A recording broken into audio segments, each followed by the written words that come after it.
నమస్కారం. Focus TV prime time news కి స్వాగతం. హెడ్లైన్ చూద్దాం.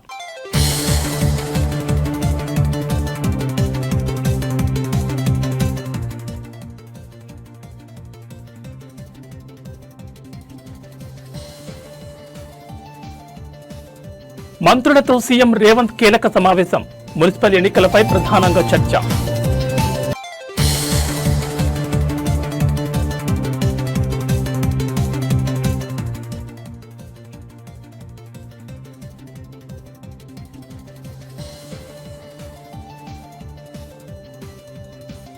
ఈరోజు ఢిల్లీకి మంత్రి లోకేష్ కేంద్ర మంత్రులతో కీలక భేటీ.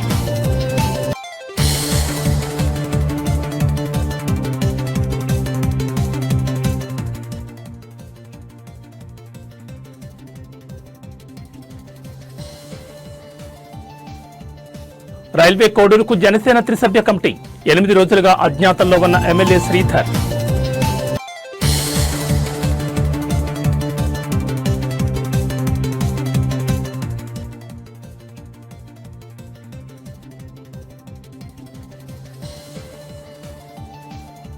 మంత్రి అంబటి రాంబాబుపై ఇంటిపై దాడి. ఎమ్మెల్యే గల్లా మాధవ్ సహా 31 మందిపై కేసు నమోదు.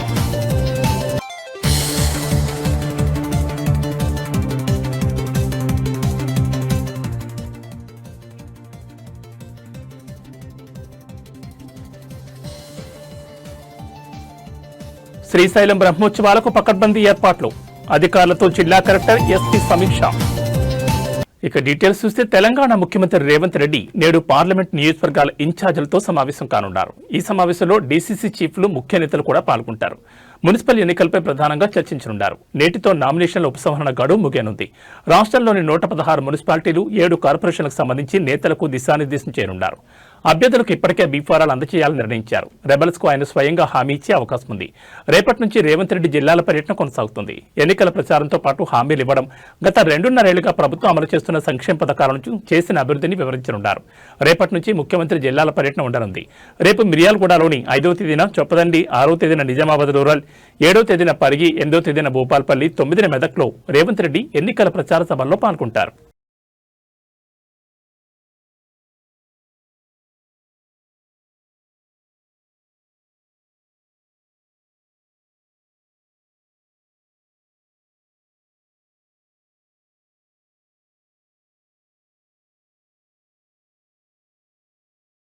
నేడు ఢిల్లీకి మంత్రి నారా లోకేష్ బయలుదేరి వెళ్లనున్నారు. ఈ రోజు మంత్రివర్గ సమావేశం అనంతరం లోకేష్ ఢిల్లీకి బయలుదేరి వెళ్లనున్నారు. ఈ రోజు రాత్రికి ఢిల్లీలోనే బస చేయనున్న మంత్రి నారా లోకేష్ పార్లమెంట్ సభ్యులతో భేటీ అవుతారు.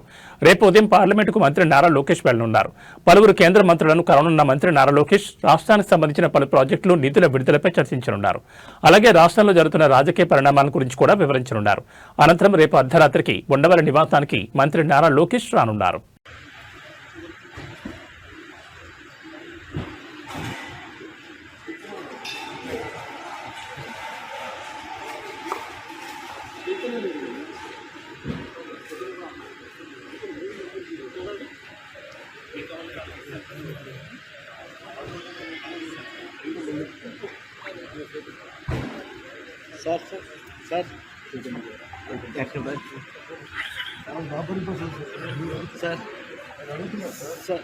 నేడు రైల్వే కోడూరు జనసేన ఎమ్మెల్యే అరవ శ్రీధర్పై పార్టీ నియమించిన కమిటీ విచారణ జరగనుంది. ఈ రోజు విచారణ కమిటీ ఎదుటకు హాజరు కావాలని అరవ శ్రీధర్ను ఆదేశించింది. రైల్వే కోడూరు ఎమ్మెల్యే అరవ శ్రీధర్ తనను మోసం చేశారంటూ ఒక మహిళ ఆరోపించిన సంగతి తెలిసిందే. దీంతో జనసేన త్రిసభ్య కమిటీ నియమించింది. ఈ రోజు పార్టీ నియమించిన త్రిసభ్య కమిటీ రైల్వే కోడూరులో పర్యటించనుంది. అయితే ఇప్పటివరకు అజ్ఞాతంలో ఉన్న అరవ శ్రీధర్ త్రిసభ్య కమిటీ ఎదుట హాజరవుతారా లేక హాజరు కారా అన్నది చూడాలి. అయితే ఆయన హాజరుతో సంబంధం లేకుండా నేడు రైల్వే కోడూరులో ఈ వ్యవహారంపై త్రిసభ్య committee విచారించనుంది.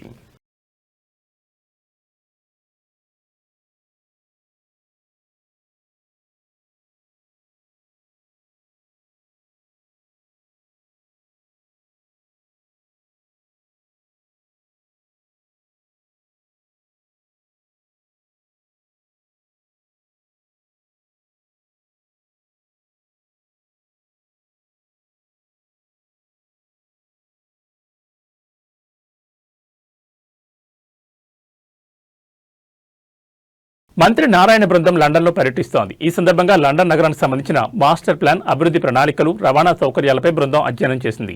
City of London corporation planning and development director Gwyn రిచర్డ్స్తో సమావేశమవగా ఆయన లండన్ మాస్టర్ ప్లాన్పై పవర్ పాయింట్ ప్రజెంటేషన్ ఇచ్చారు. అనంతరం మంత్రి బాటర్సీ పవర్ స్టేషన్ సందర్శించారు. అమరావతిలో పర్యాటక ప్రాజెక్టులు, రివర్ ఫ్రంట్ అభివృద్ధి, అంతర్జాతీయ క్రీడా నగర నిర్మాణం కోసం పలు ప్రాంతాలను పరిశీలించడం ఈ పర్యటన ముఖ్య ఉద్దేశం. కాగా సోమవారం బృందం లండన్ చేరుకోగా మొదట లండన్ సిటీ మినియేచర్ ద్వారా నగర నిర్మాణ తీరును పరిశీలించారు. అదేవిధంగా బ్యాటరీస్ పవర్ స్టేషన్ సందర్శించారు. దశాబ్ద కాలం పాటు విద్యుత్ ఉత్పత్తి చేసి మూతపడిన పవర్ స్టేషన్ను ప్రపంచ ప్రసిద్ధ పర్యాటక కేంద్రంగా ఎలా అభివృద్ధి చేశారని అధికారులు అడిగి తెలుసుకున్నారు. అదేవిధంగా థేమ్స్ నది ఒడ్డున అత్యంత సుందరంగా ఆహ్లాదకర వాతావరణంలో ఐకానిక్ భవనంతో పాటు పర్యాటకుల గమ్యస్థానంగా బ్యాటర్సీ పవన్ స్టేషన్ ను తీర్చిదిద్దారని మంత్రి అభిప్రాయపడ్డారు. అమరావతిలో సైతం పర్యాటక ప్రాజెక్టులు పెద్ద ఎత్తున అభివృద్ధి చేయాలని ప్రభుత్వం భావిస్తున్నందున థేమ్స్ నది రివర్ ఫ్రంట్ ను పరిగణలోకి తీసుకునే అవకాశాలపై సంబంధిత వర్గాలతో చర్చించారు.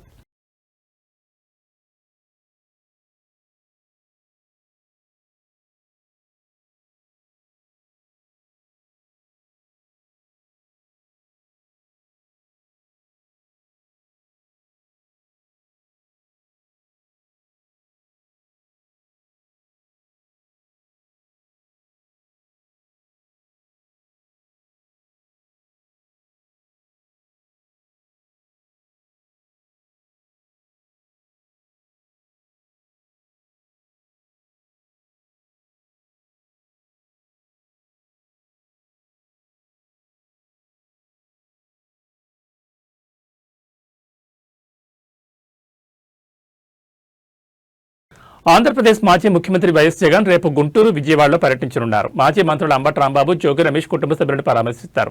రేపు గుంటూరులోని అంబటి రాంబాబు నివాసానికి జగన్ చేరుకుంటారు. అక్కడ టీడీపీ శ్రేణుల దాడికి గురైన ప్రాంతాన్ని పరిశీలించనున్నారు. అనంతరం అంబటి రాంబాబు భార్య, కుటుంబ సభ్యులతో మాట్లాడతారు. అనంతరం ఇబ్రహీంపట్నంకు మాజీ ముఖ్యమంత్రి వైఎస్ జగన్ చేరుకుంటారు. జోగి రమేష్ ఇంటిపై పెట్రోల్ బాంబులు విసరడంతో పాటు బీభత్సం చేయడంతో ఆ కుటుంబాన్ని కూడా జగన్ పరామర్శిస్తారు. పార్టీ అండగా ఉంటుందని భరోసా ఇవ్వనున్నారు. ఇప్పటికే ఈ రెండు కుటుంబాలను వైసీపీ నేతలు పరామర్శించారు. అక్కడ పరిస్థితులను చూసి జగన్ తెలియజేశారు.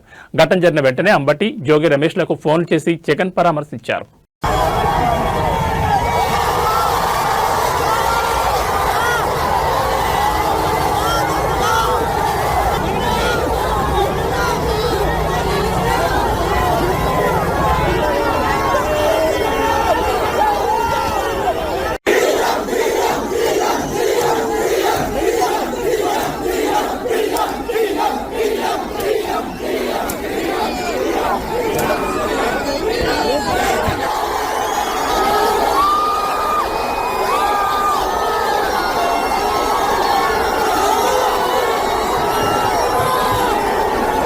వైఎస్ఆర్ కాంగ్రెస్ పార్టీ సీనియర్ నేత, మాజీ మంత్రి అంబటి రాంబాబు ఇంటిపై జరిగిన దాడి ఘటనలో పోలీసులు కేసు నమోదు చేశారు. అంబటి రాంబాబు తన న్యాయవాది ద్వారా పట్టాభిపురం పోలీస్ స్టేషన్లో ఫిర్యాదు చేయగా దాని ఆధారంగా మొత్తం 31 మంది టీడీపీ నాయకులు, కార్యకర్తలపై కేసులు నమోదయ్యాయి. ఫిర్యాదులో టీడీపీ కార్పొరేటర్ వేములపల్లి శ్రీరాంప్రసాద్తో పాటు పలువురు పార్టీ నాయకులు, కార్యకర్తలు తన నివాసంపై దాడి చేసి కార్లు, ఫర్నిచర్ను ధ్వంసం చేశారని అంబటి రాంబాబు పేర్కొన్నారు. ఈ ఘటనకు సంబంధించి పట్టాపురం పోలీసులు బిఎన్ఎస్ సెక్షన్ కింద కేసు నమోదు చేశారు. ఈ ఘటనలో గుంటూరు పశ్చిమ ఎమ్మెల్యే గల్లా మాధవి, ఆమె భర్త రామచంద్రరావుపై కూడా కేసులు నమోదు చేసినట్లు పోలీసులు వెల్లడించారు. దాడి ఘటనపై విచారణ ప్రారంభించిన పోలీసులు సంబంధిత ఆధారాలను సేకరిస్తున్నారు. ఇక మరోవైపు సీఎం చంద్రబాబుపై అనుచిత వ్యాఖ్యలు చేసిన కేసులో అంబటి రాంబాబును పోలీస్ కస్టడీకి అప్పగించాలంటూ నల్లపాడు పోలీసులు దాఖలు చేసిన పిటిషన్పై నేడు గుంటూరు కోర్టులో విచారణ జరగనుంది. ఇప్పటికే రాష్ట్ర వ్యాప్తంగా అంబటి రాంబాబుపై పలు కేసులు నమోదయ్యాయి. కోర్టు పోలీస్ కస్టడీకి అనుమతిస్తే ప్రస్తుతం రాజమండ్రి సెంట్రల్ జైల్లో ఉన్న అంబటి రాంబాబును విచారణ నిమిత్తం నల్లపాడు పోలీసులు గుంటూరుకు తీసుకొచ్చే అవకాశం ఉంటుంది. ఈ పరిణామాలతో రాష్ట్ర రాజకీయాల్లో ఉద్రిక్తత నెలకొంది.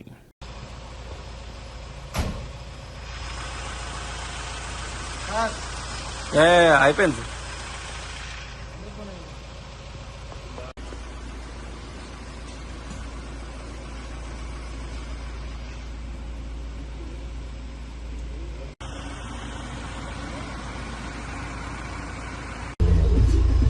అబ్బాయి వేశారు.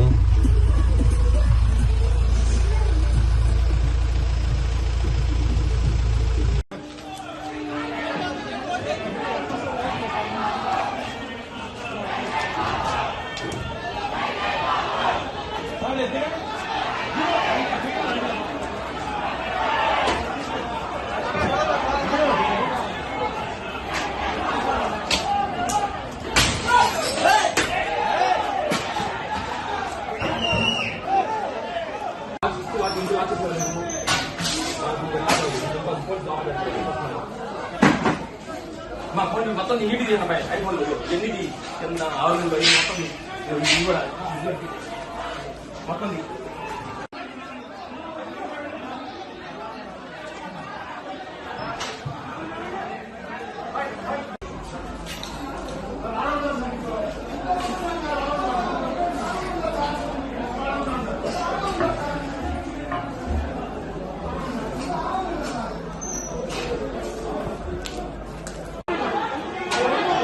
నెల్లూరు జిల్లా వైసీపీ నేత కాకాని గోవర్ధన్ రెడ్డిపై 2 కేసులు నమోదయ్యాయి. ముఖ్యమంత్రి చంద్రబాబు, మాజీ మంత్రి సోమిరెడ్డి చంద్రమోహన్ రెడ్డిపై అనుచిత వ్యాఖ్యలు చేశారని కాకాని గోవర్ధన్ రెడ్డిపై టీడీపీ నేతలు ఇచ్చిన ఫిర్యాదుతో ఈ కేసులు నమోదయ్యాయి.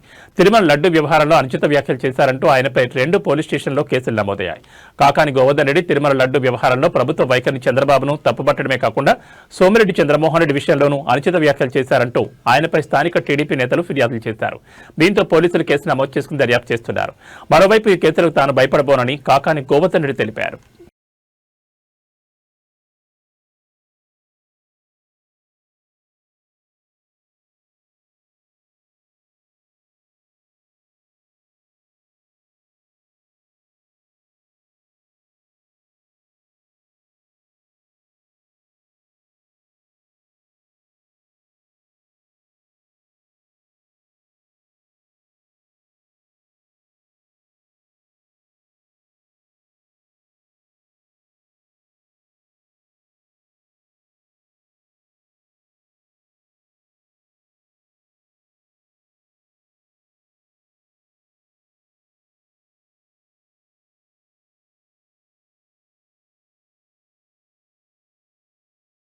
ప్రముఖ శైవక్షేత్రం శ్రీశైలంలో నిర్వహించనున్న మహాశివరాత్రి బ్రహ్మోత్సవాల ఏర్పాట్లను నంద్యాల జిల్లా కలెక్టర్ రాజకుమారి గనియా, జిల్లా ఎస్పీ సునీల్ శరణ్ మరియు ఎండోమెంట్ కమిషనర్ రామచంద్ర మోహన్ సోమవారం క్షేత్రస్థాయిలో పరిశీలించారు. భక్తులకు ఎలాంటి అసౌకర్యం కలగకుండా అన్ని శాఖల సమన్వయంతో ఏర్పాట్లు చేయాలని అధికారులను ఆదేశించారు. భక్తుల రద్దీని దృష్టిలో ఉంచుకుని క్యూలైన్లలో త్రాగునీరు, మజ్జిగ సౌకర్యం నిరంతరాయంగా అందేలా చూడాలని కలెక్టర్ సూచించారు. ఎస్పీ సునీల్ శరణ్ మాట్లాడుతూ ట్రాఫిక్ ఇబ్బందులు తలెత్తకుండా పార్కింగ్ స్థలాలను కేటాయించామని, ఘాట్ రోడ్ల భద్రతను పటిష్టం చేస్తున్నామని తెలిపారు. భారీ సంఖ్యలో పోలీస్ బలగాలను మోహరిస్తున్నట్లు పేర్కొన్నారు.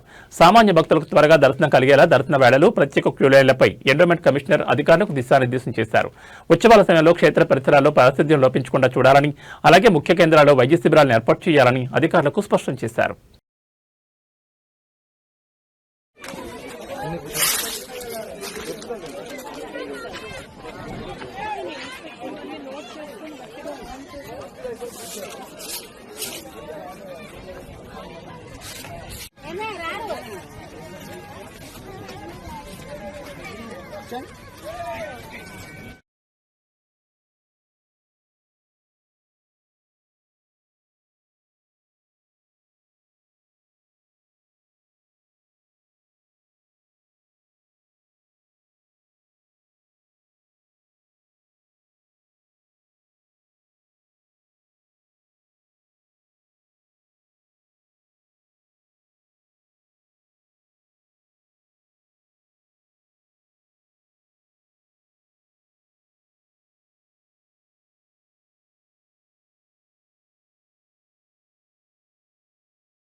మద్యం కేసులో జోగి బ్రదర్స్ బెయిల్ రద్దు చేయాలని సిట్ పిటిషన్ నేడు విచారణ జరగనుంది. విజయవాడ ఎక్సైజ్ కోర్టులో పిటిషన్ దాఖలు చేసిన సిట్ అధికారులు జోగి బ్రదర్స్ బయట ఉంటే సాక్ష్యాధారాలను ధ్వంసం చేసే ప్రమాదం ఉందని పేర్కొన్నారు. ప్రస్తుతం జోగి బ్రదర్స్ ఈ కేసులో కండిషన్ బెయిల్పై ఉండడంతో వారి బెయిల్ రద్దు చేయాలని పిటిషన్ వేసింది. సాక్షులను కూడా బెదిరించే అవకాశం ఉందని పేర్కొన్న సిట్ పిటిషన్ను నేడు ఎక్సైజ్ న్యాయస్థానం విచారించనుంది. ఇటీవల మద్యం కేసులో దాదాపు 2.5 నెలలకు పైగానే రిమాండ్ ఖైదీగా ఉండి కండిషన్ బెయిల్పై బయటకు వచ్చిన జోగి బ్రదర్స్ బెయిల్ రద్దు పిటిషన్పై నేడు ఎలాంటి తీర్పు వెలువడనున్నది ఆసక్తికరంగా మారింది.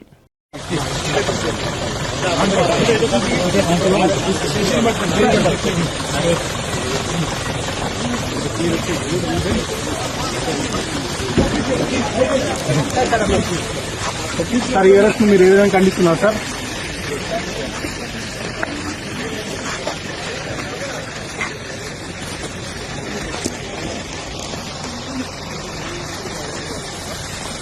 పలు సమస్యలు వివాదాల్లో కూరుకుపోయిన హైదరాబాద్ క్రికెట్ అసోసియేషన్ కు కొత్త అధ్యక్షుడు వచ్చారు. గెలాక్సీ క్లబ్కు చెందిన అమర్నాథ్ హెచ్సీఏ నూతన అధ్యక్షుడిగా నియమితులయ్యారు. గతంలో హెచ్సీఏకి జరిగిన ఎన్నికల్లో కేవలం 1 ఓటు తేడాతో జగన్మోహన్ రావు గెలిచారు. జగన్మోహన్ రావుకి 63 ఓట్లు రాగా అమర్నాథ్ కు 1 ఓటు తక్కువగా 62 ఓట్లు వచ్చాయి. దీంతో హెచ్సీఏ అధ్యక్షుడిగా జగన్మోహన్ రావు బాధ్యతలు చేపట్టారు. అయితే శ్రీచక్ర అనే క్రికెట్ క్లబ్ను సృష్టించి అక్రమ ఓటింగ్ పాల్పడినట్లు ఆయనపై ఆరోపణలు వచ్చాయి. ఈ క్రమంలో ఆయనపై కేసు నమోదు చేసిన పోలీసులు ఆయనను అరెస్ట్ చేశారు. ఈ క్రమంలో ఆయనను అసోసియేషన్ అధ్యక్ష పదవి నుంచి తొలగించారు. అప్పటి నుంచి హెచ్సీఏ వ్యవహారాలను HCA ombudsman retired justice Suresh Kumar నిర్వహిస్తూ వచ్చారు. తాజాగా హెచ్సీఏ అధ్యక్షుడిగా అమర్నాథ్ నియమిస్తూ అంబుడ్స్మన్ తీర్పును వెలువరించారు. వారంలోని అధ్యక్ష బాధ్యతలు చేపట్టాలని ఆదేశించారు.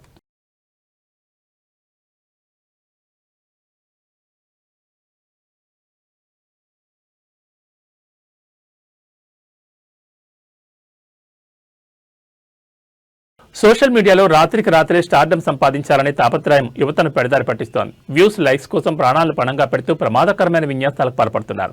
తాజాగా ఓ యువకుడు రైలు పట్టాలపై పడుకుని రైలు తనపై నుంచి వెళ్తుండగా వీడియో తీసుకున్న ఘటన నెట్టింట కలకలం రేపుతోంది. ఈ ఘటనపై హైదరాబాద్ సిపి వీసీ సజ్జన సోషల్ మీడియా ప్లాట్ఫామ్ ఎక్స్ వేదికగా తీవ్ర ఆగ్రహం వ్యక్తం చేశారు. పిచ్చికి పరాకాష్ట అంటే ఇదే. సోషల్ మీడియాలో ఫేమ్ కోసం ప్రాణాలను సైతం లెక్క చేయకుండా యువత ఎలాంటి ప్రమాదకర పనులు చేస్తున్నారు. 1 సెకండ్ తేడా జరిగినా ప్రాణాలు గాలిలో కలిసిపోతాయని కూడా ఆలోచించడం లేదు. ఇలాంటి మానసిక రోగులకు కౌన్సిలింగ్ అత్యవసరమని ఆయన పేర్కొన్నారు. ఒకవేళ ప్రమాదం జరిగి ప్రాణం పోతే ఆ కుటుంబం అనుభవించే బాధ వర్ణనాతీతమని సజ్జన సీరియస్ వార్నింగ్ ఇచ్చారు. అయితే ఆ వైరల్ అవుతున్న వీడియోలో ఓ యువకుడు రైల్వే ట్రాక్ మధ్యలో బోర్లా పడుకుని ఉంటాడు. రైలు వేగంగా వస్తున్నా సరే ఏమాత్రం భయం లేకుండా అలాగే ఉంటాడు. వేగంగా వచ్చిన రైలు అతడిపై నుంచి దూసుకెళ్లిపోయిన తర్వాత ఆ యువకుడు ఏమీ జరగనట్లుగా నవ్వుతూ పైకి లేచాడు. చేసిన తప్పని చెప్పాల్సిన స్నేహితులు వీడియో తీస్తూ ప్రోత్సహించడం గమనార్హం.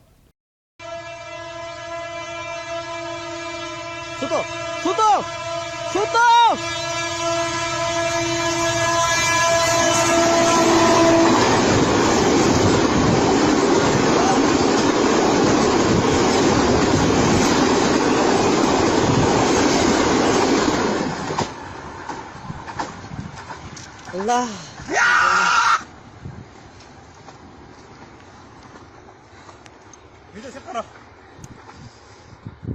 वीडियो मैंने अभी ऑफ कर लिया।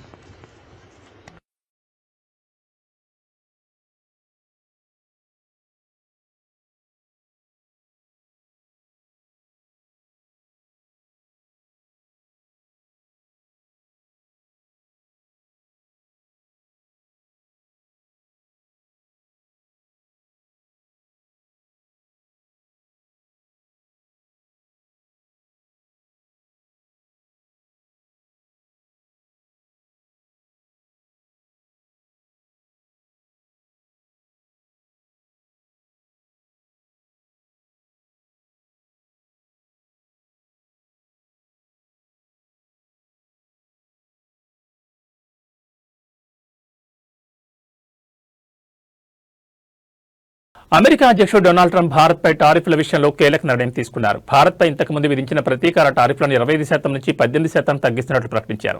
ఈ మేరకు తన సొంత సోషల్ మీడియా వేదిక ట్రూత్ సోషల్లో పోస్ట్ చేశారు. ప్రధాని నరేంద్ర మోడీతో ఫోన్ కాల్ ద్వారా మాట్లాడిన అనంతరం ఈ ప్రకటన వెలువడడం ప్రాధాన్యత సంతరించుకుంది. ఇంతకీ ట్రంప్ తన ప్రకటనలో ఏమని పేర్కొన్నారంటే, ఈ ఉదయం భారత ప్రధాని నరేంద్ర మోడీతో మాట్లాడడానికి గౌరవంగా భావిస్తున్నాను. మోదీ నా గొప్ప స్నేహితుల్లో ఒకరు. ఆయన భారత్లో అత్యంత శక్తివంతమైన నేత. మేము ఇవాళ ఫోన్ కాల్లో చాలా విషయాలు మాట్లాడుకున్నాం. వాణిజ్యం, రష్యా ఉక్రెయిన్ యుద్ధం ముగింపు, తదితర అంశాలు చర్చకొచ్చాయి. రష్యా నుంచి చమురు కొనుగోలు నిలిపివేసేందుకు మోదీ అంగీకరించారు. అమెరికా నుంచి దాంతో పాటే వెనిజులా నుంచి అత్యధికంగా చమురు కొనుగోలు చేసేందుకు ఆసక్తి కనబరిచారు. ఈ నిర్ణయం ఉక్రెయిన్ సంక్షోభానికి ముగింపు పలుకుతుందని ఆశిస్తున్నాను. ప్రతి వారం వేల మంది చనిపోతున్న ఆ యుద్ధానికి ఈ నిర్ణయం చరమగీతం పాడుతుందని అనుకుంటున్నాను.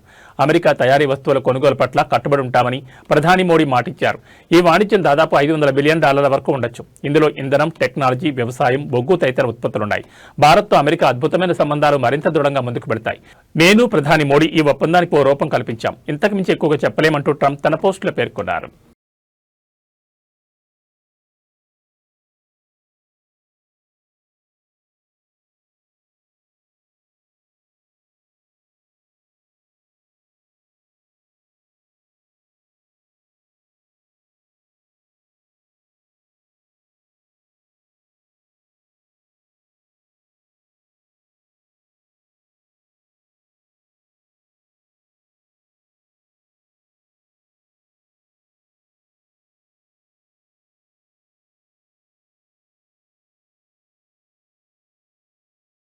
ఇవి బులెటిన్ విశేషాలు. మరో బులెటిన్లో మళ్ళీ కలుసుకుందాం. నమస్కారం.